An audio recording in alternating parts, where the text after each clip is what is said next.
This is Angela from GroceryShrink.com, and I'm going to talk to you today about how to take your favorite from scratch recipe and turn it into a handy homemade mix. One of the things that we love to do at our house is make homemade pizza.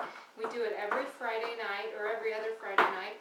And so I'm going to show you how I can take my recipe for pizza crust with fresh ground whole wheat flour and turn it into a mix.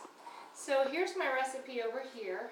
And in red, I have the liquid ingredients, and in black, I have the dry ingredients. I'm going to leave out the liquid ingredients and mix the dry ingredients together. And you'll notice that the last ingredient is yeast, and I'm going to go ahead and put it in with the flour and everything in my jar mix because I'm going to keep it in the fridge and use it within 3 months, so it's not going to go bad. So the first thing I have is a teaspoon of salt, and I have 4 jars. You come in to check us out, Brandon. I have 4 jars that I'm going to make for 4 mixes. So I'm just going to do the same ingredient 4 times. It doesn't take much longer than it does just to make one recipe from scratch. Okay, next I have 2 tablespoons of sugar. My original recipe called for honey, but that didn't make a mix very well. And once you cook honey, the nutrition is not all that much different than sugar. So I just made a substitute.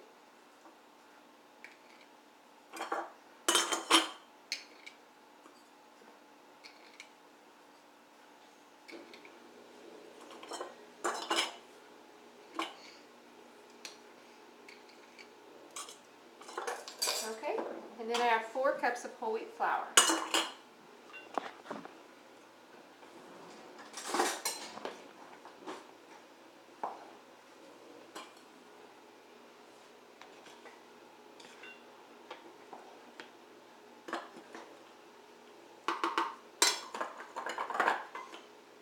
As long as your recipe is not much over 4 cups, you can go ahead and put it in a quart jar. If it's going to be a lot bigger than that, then I would suggest you use a plastic baggie. They come in quart size, which holds just a little bit more than a quart jar. Or of course you can get gallon size jars.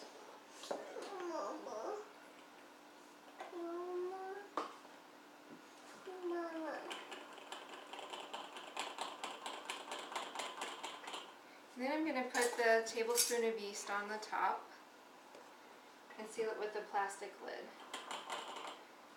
I'm not going to make you watch me put 4 cups in all these jars, but you can see how fast this goes. Now another option is to use the same principle with a sauce. So you can think about this as your homemade spaghetti sauce, or in this case I'm going to use it for Alfredo sauce. So here we have 8 ounces of fettuccine broken into pieces, 2 tablespoons of flour, 2 tablespoons of instant skim milk, basil, lemon pepper, garlic, salt, and Parmesan cheese. Now if I leave out the pasta, all of these ingredients are going to fit in a fairly small bag. I'm going to use these sandwich baggies and make 4 sauce mixes really fast.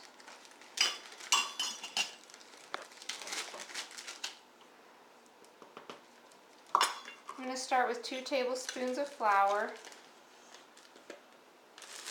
I'm just going to dump it in each bag. Working with one ingredient at a time makes this go really fast.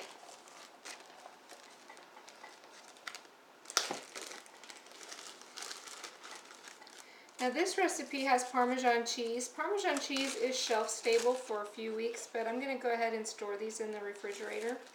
If your recipe calls for powder or brown sugar, it does not refrigerate well. It will get really hard in the refrigerator or the freezer. So I recommend substituting for white sugar in those instances. But other than that, most recipes, just the dry ingredients are going to work really great for you for a mix.